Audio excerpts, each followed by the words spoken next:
I want to talk a little bit about how important setting your dog up for success is. So, today, Apollo and I did multiple things. We had multiple times while we were out of the house. The first was mostly just a walk for him, but I did ask him to work a little bit because I needed to grab some things at a store. So we did that this morning, and on our way there, he wasn't working, he wasn't wearing his vest, we were just on a walk. He got very excited by a squirrel running in front of us, and it took him a little bit to recover from that because we were very close to the squirrel when it happened, and a squirrel running away, obviously very exciting to him. So at that moment, I had a couple choices. I could work him through it to get his focus back and then go straight to the store, or I could work and get his focus back and then take a longer route to the store so that he had more time to calm down, sniff, and get back to a less aroused state. And it paid off. We took the longer route. He got to sniff and, do all his dog things. And when it came time to work, he eagerly and happily did it and did amazing. And then when working was done, took his vest off, walked him back home, and he did great. There were no issues. So would he have worked had I asked him to if we had just gone straight to the store after seeing the squirrel?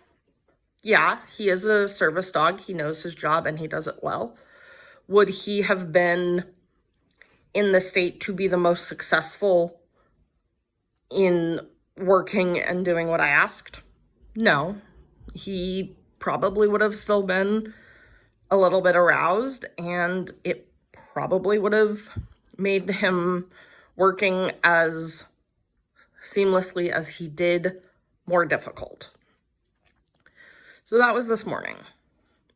And then this evening, I had to go to a different store to pick up some stuff because I found out it's going to rain here. So went to the store, picked up some stuff. He was working, doing a great job. I thought the store was going to be pretty dead because of the rain. I was wrong. There were a ton of people there. It's a small store. He had people all around him. Did phenomenally. I, of course, had treats and rewards with me and rewarded him appropriately. And I wouldn't tell you about the second outing, except for the fact that when we were leaving, so when we were walking out of the store, another poodle got very close to Apollo's face. The other poodle was outside and saw Apollo starting to come out and immediately pulled to try and get to Apollo. The owner kept the dog moving, which was, great. And Apollo didn't even flinch. He looked at me for cues. He looked to me for guidance and reassurance that he did the right thing, which of course he got lots of cookies and lots of treats, because that is, even for a trained service dog, a dog directly in their face is not an easy situation to be in. And it's taken a lot of work and, patience, but I made sure that when I took Apollo out both times today, that I set him up to be as successful as possible. And he did really, really well and handled a very tough situation because of it. And for that, I am very grateful. And Also, in the other video I posted with him and Con hanging out so close to each other, again, made sure that Apollo had all of his needs met.